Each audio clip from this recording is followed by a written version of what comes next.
오늘 함께 묵상할 말씀은 사무엘하 12장 10절에서 17절까지의 말씀입니다. 다윗은 모든 것을 덮었다고 생각했지만 하나님은 다윗의 모든 죄를 들추어 내셨습니다. 그리고 다윗이 지은 죄에 대하여 심판을 선고하십니다. 그래서 성경은 죽음 이후의 심판말을 말하지 않습니다. 현재적인 심판도 있습니다. 죄는 용서받을 수 있지만 죄가 남긴 상처와 결과는 여전히 남아 있습니다. 하나님은 이 땅에서도 죄의 결과를 경험하게 하심으로 우리를 돌이키게 하십니다.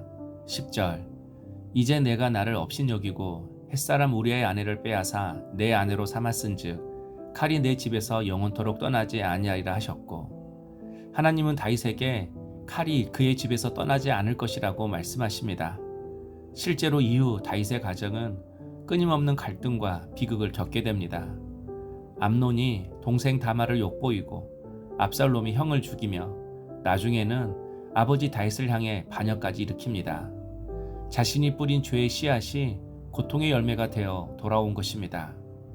우리는 죄를 지을 때 당장 아무 일이 일어나지 않으면 괜찮다고 생각합니다. 하지만 죄는 반드시 열매를 맺습니다. 하나님은 사랑의 하나님이시지만 동시에 공의의 하나님이십니다. 죄를 용서하셔도 죄의 결과까지 모두 없애시는 것은 아닙니다. 그래서 성도는 죄를 두려워해야 합니다. 죄가 들킬까 두려워하는 것이 아니라 죄의 결과가 얼마나 고통스러운지를 두려워해야 합니다. 그래서 죄의 결과가 찾아오기 전에 하나님 앞에 돌이켜야 합니다. 그러나 회개는 심판을 피하기 위한 수단이 아니라 하나님께 돌아가는 은혜의 길임을 명심해야 합니다. 12절 너는 은밀히 행하였으나 나는 온 이스라엘 앞에서 백주의 이 일을 행하리라 하셨나이다 하니, 다윗은 자신이 얼마든지 덮을 수 있다고 생각했습니다. 그래서 모든 일들을 은밀히 행했습니다. 하지만 하나님은 은밀한 죄를 들추어 내시고 공개적인 수치로 갚으시겠다고 말씀하십니다. 그러나 계속해서 반복하는 것이지만 드러나는 것이 은혜입니다. 사람은 죄를 감추려 하지만 하나님은 죄를 드러내심으로 우리를 살리십니다.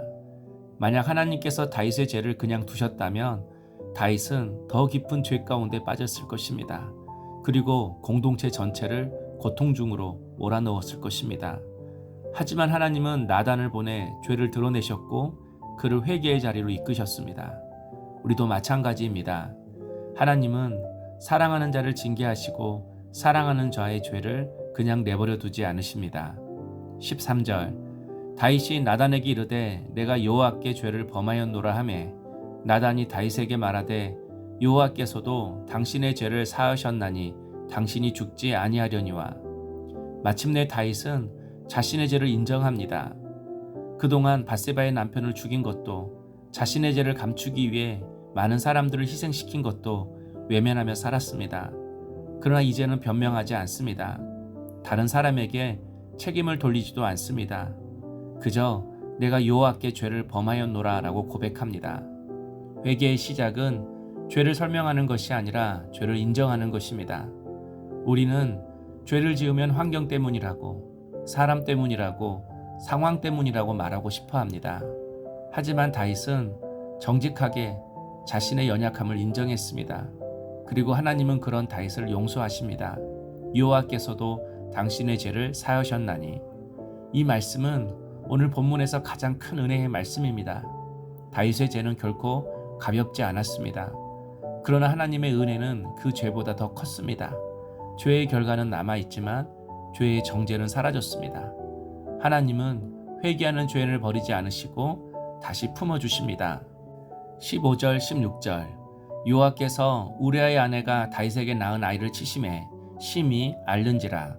다윗이 그 아이를 위하여 하나님께 간구하되 금식하고 안에 들어가서 밤새도록 땅에 엎드렸으니, 하나님께 용서를 받았지만 다윗은 여전히 죄의 결과를 마주해야 했습니다. 아이가 병들었고 죽음의 위기에 놓였습니다. 그때 다윗은 하나님께 나아갑니다. 금식하며 기도하고 밤새도록 땅에 엎드립니다.